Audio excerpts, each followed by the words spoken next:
আজকের পৃথিবীর সবচেয়ে আলোচিত এবং ঘটনাবহুল ভূখণ্ডসমূহের অন্যতম হলো সিরিয়া। একজন মুসলমানের কাছে মক্কা এবং মদিনার পরে তৃতীয় সবচেয়ে গুরুত্বপূর্ণ এবং পবিত্রতম ভূখণ্ড হলো সিরিয়া। কারণ রাসূল করিম সাল্লাল্লাহু আলাইহি সাল্লামের বহু তাৎপর্যপূর্ণ ভবিষ্যৎবাণী রয়েছে সিরিয়াকে কেন্দ্র করে। আজকের সিরিয়ার প্রাচীন এবং ঐতিহাসিক নাম ছিল শাম। এই শামকে কেন্দ্র করে যতগুলো বর্ণনা হাদিসের কিতাবসমূহে পাওয়া যায়, সেই শামের সীমানা অবশ্য আজকের সিরিয়া থেকে বেশ খানিকটা বিস্তৃত এবং বড় ছিল। সিরিয়া, জর্ডান, ফিলিস্তিন এবং লেবানন এই দেশগুলো মিলে ছিল তখনকার শাম। অবশ্য তখনকার শামের সবচেয়ে প্রধান এবং বড় অংশ যেহেতু আজকের সিরিয়ায়, সেই জন্য সিরিয়াকেই সাধারণত শাম বলা হয়। শাম বা সিরিয়ার প্রধান এবং অন্যতম বৈশিষ্ট্য হলো যুগে যুগে আল্লাহ সুবহানাহু ওয়া তাআলার পক্ষ থেকে বিভিন্ন নবী রাসূল যে সারা পৃথিবীতে এসেছেন, তাদের সবচেয়ে বড় অংশ এবং সবচেয়ে বেশি সংখ্যক নবী রাসূল এসেছেন এই শাম বা সিরিয়া। শাম বা সিরিয়া এটাই কিয়ামতের ময়দান হবে। কিয়ামতের দিন লোকেরা এখানেই সমবেত হতে থাকবে। এর বাইরেও শাম বা সিরিয়া প্রসঙ্গে রাসূল করিম সাল্লাল্লাহু আলাইহি সাল্লামের আরও অনেক গুরুত্বপূর্ণ মন্তব্য এবং বক্তব্য রয়েছে। সামান্য কয়েকটি বক্তব্য আজ আপনাদের সম্মুখে আমরা পেশ করতে চাই। তার মধ্যে এক নম্বর হলো সহিহ বুখারীতে বর্ণিত হয়েছে, নবী আলাইহিস সালাতু ওয়াস সালাম বলেছেন, লা তাযালু তায়ফাতুম মিন উম্মতি মানসুরিন লা ইয়াদুররুহুম মান খাযালাহুম হাত্তা তাকুমাস সাআ। অর্থাৎ আমার উম্মতের মধ্যে একটা বিশেষ শ্রেণী, বিশেষ কিছু লোক থাকবে, একটা দল থাকবে যারা সত্যের পক্ষে লড়াই করতে থাকবে, আল্লাহর সাহায্য তাদের সঙ্গে থাকবে এবং তারা এই সত্যের পক্ষের লড়াইকে অব্যাহত রাখবে কিয়ামত কায়েম হওয়া পর্যন্ত। তাদেরকে যারা পর্যদস্ত করতে চায়, অপমান করতে চায়, ক্ষতি করতে চায়, তাদের কেউই তাদের কোনো ক্ষতি করতে পারবে না।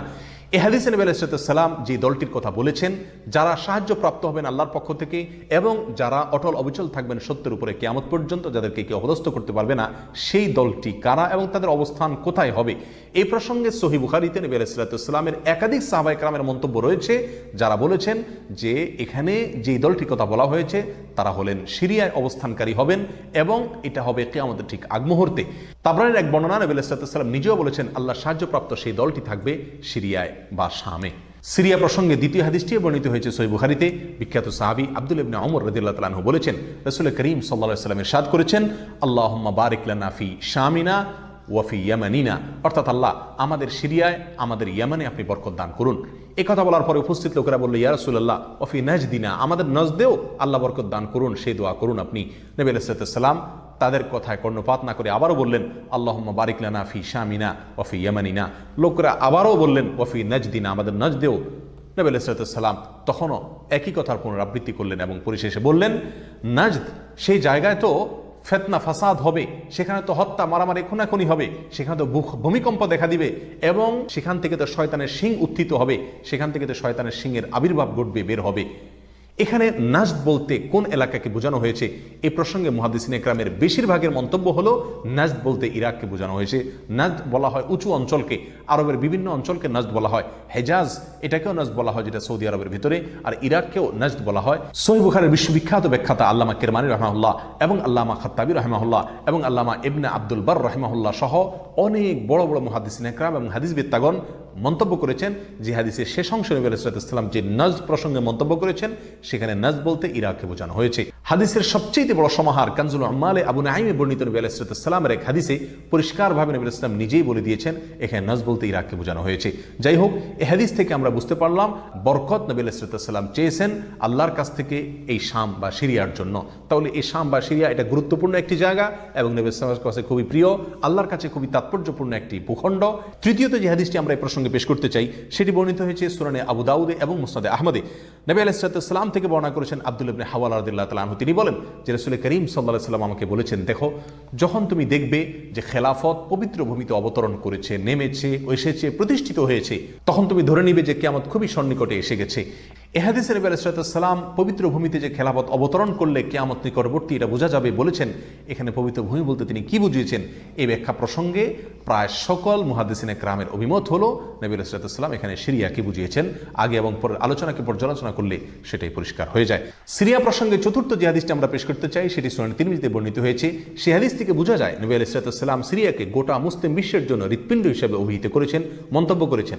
তিনি বলেছেন, সিরিয়ার লোকেরা যখন খারাপ হয়ে যাবে, মন্দ এবং খারাপ দিক যখন সিরিয়ার লোকদেরকে গ্রাস করবে, ছেয়ে যাবে, তখন তোমরা ধরে নিবে পৃথিবীর কোনো জায়গায় আর কোনো ভূখণ্ডে মুসলমানদের মধ্যে আর কোনো কল্যাণ অবশিষ্ট নেই।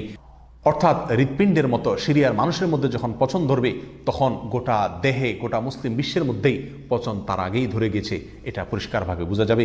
এ হাদিস থেকেও সিরিয়া অত্যন্ত গুরুত্বপূর্ণ ভূখণ্ড, সেটা পরিষ্কারভাবে আমরা বুঝতে পারি।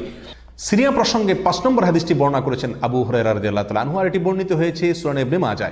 নবী আলাইহিস সালাম বলেছেন, একটা সময় আসবে যখন গোটা বিশ্বে বড় বড় যুদ্ধ বিগ্রহ সংগঠিত হবে, বিশ্বজুড়ে যখন বড় বড় যুদ্ধ দেখা দিবে, তখন মাওয়ালিদের অর্থাৎ নমুসলিমদের একটি দল আল্লাহর পক্ষে, সত্যের পক্ষে, আল্লাহর দ্বীনের জন্য লড়াই করতে থাকবে এবং তখনকার আধুনিক যত অস্ত্রশস্ত্র এগুলিতে তারা সজ্জিত থাকবেন এবং সত্যের পক্ষে লড়াই করতে থাকবেন। তাহলে চরম সংকটময় পরিস্থিতিতে আল্লাহ সুবহানাহু ওয়া তাআলার একটা বিশেষ সাহায্য এবং অনুগ্রহ আমরা দেখতে পাচ্ছি, আর সেটা অবতীর্ণ হবে, সেটা নাজিল হবে এই সিরিয়ার দামেস্ক নামক শহরে। নাম্বার 6, সিরিয়া প্রসঙ্গে নবী আলাইহিস সালামের আরেকটি তাৎপর্যপূর্ণ ভবিষ্যদ্বাণী রয়েছে, যেটি বর্ণিত হয়েছে সহিহ মুসলিমে। বর্ণনা করেছেন সাহাবী নওয়াস ইবনে সুমাআন রাদিয়াল্লাহু তাআলা আনহু। তিনি বলেছেন, নবী আলাইহিস সালাম একবার দাজ্জাল প্রসঙ্গে দীর্ঘ এবং বিশদ আলোচনা করলেন। একটা পর্যায়ে এসে তিনি বললেন, কিয়ামতের পূর্বে আল্লাহর নবী ঈসা আলাইহিস সালাম যে আসমান থেকে অবতরণ করবেন পৃথিবীতে, তিনি অবতরণ করবেন মূলত সিরিয়ার দামেস্ক নামক শহরের, বর্তমান যে রাজধানী সেই দামেস্ক শহরের পূর্ব অঞ্চলের একটি উঁচু এবং সাদা মিনারায় তিনি অবতরণ করে দুনিয়াতে আসবেন।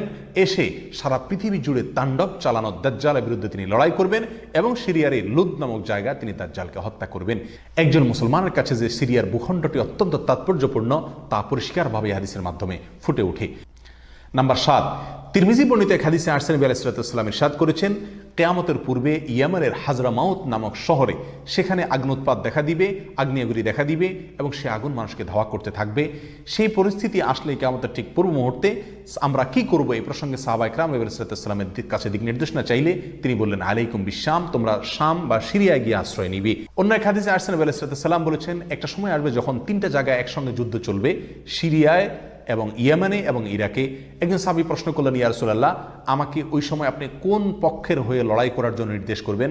নবী আলাইহিস সালাম বলেছেন, তুমি শামের হয়ে অর্থাৎ সিরিয়ার হয়ে তুমি লড়াই করবে, আর যদি সিরিয়া হয়ে লড়াই করার সামর্থ্য তোমার না থাকে তাহলে ইয়ামানের পক্ষ তুমি অবলম্বন করবে। এই হাদিসে একেবারে পরিষ্কারভাবে সিরিয়ার গুরুত্ব এবং তাৎপর্য আমাদের কাছে ফুটিয়ে তুলছে। নাম্বার 8, মুসনাদ আহমদ সহ বহু হাদিসের কিতাবে বর্ণিত হয়েছে, কিয়ামতের পূর্বে যে আগ্নেয়গিরি দেখা যাবে, যে আগ্নোৎপাত দেখা দিবে, সে আগুন মানুষকে ধাওয়া করতে থাকবে এবং সারা পৃথিবীর মানুষকে ধাওয়া করতে করতে করতে একটা জায়গায় একত্রিত করবে, আর সেটি হলো সিরিয়া। নবী আলাইহিস সালামের ভাষায় আরদুল মাহশারি ওয়াল মানশার, অর্থাৎ সিরিয়াই হবে কিয়ামতের ময়দান। কিয়ামতের সময় সারা পৃথিবী থেকে মানুষ সমবেত হয়ে এই সিরিয়াতেই একত্রিত হতে থাকবে। নাম্বার 9, নবী আলাইহিস সালাম আরেক হাদিসে বলেছেন, মালায়েকাতুল্লাহি বাসিতু আজনিহাতাহুম আলা শাম, আল্লাহর ফেরেশতাগণ সিরিয়ার উপরে তাদের ডানাকে ছেয়ে আছেন অথবা ছেয়ে থাকবেন। এই হাদিস থেকেও শাম বা সিরিয়ার গুরুত্ব করে পরিষ্কারভাবে ফুটে ওঠে। নাম্বার 10, এক হাদিসে আসছে নবী আলাইহিস সালাম তার এক স্বপ্নের বিবরণ দিতে গিয়ে বলছেন যে, আমি একবার শুয়েছিলাম, দেখলাম আমার মাথার নিচ থেকে আল্লাহর কিতাবকে ছিনিয়ে নিয়ে যাওয়া হলো এবং সেটাকে যখন নিয়ে যাওয়া হচ্ছে আমি তাকিয়ে থাকলাম কোথায় নিয়ে যাওয়া হচ্ছে। দেখলাম যে একটা আলোক রশ্মি চলে যাচ্ছে এবং যেতে যেতে সিরিয়ার ভূমি পর্যন্ত সেটা চলে গেল এবং সেখানে গিয়ে অবতরণ করলো। এরপর নবী আলাইহিস সালাম বললেন, আলা ইন্নাল ঈমানা ইযা ওয়াকাআতিল ফিতানু বিশাম, অর্থাৎ যখন সারা পৃথিবীতে ফিতনা ফাসাদ ছেয়ে যাবে তখন ঈমানের ঠিকানা হবে সিরিয়ায়, আর ঈমানদারদের আশ্রয়স্থল হবে, শেষ ভরসা হবে সিরিয়া। সম্মানিত ভাই বন্ধুগণ, এই হাদিসগুলো থেকে পরিষ্কারভাবে ফুটে উঠলো যে মক্কা মদিনার চাইতেও ঘটনাবহুল হবে কিয়ামতের পূর্ব মুহূর্তে শাম বা সিরিয়া নামক ভূখণ্ড।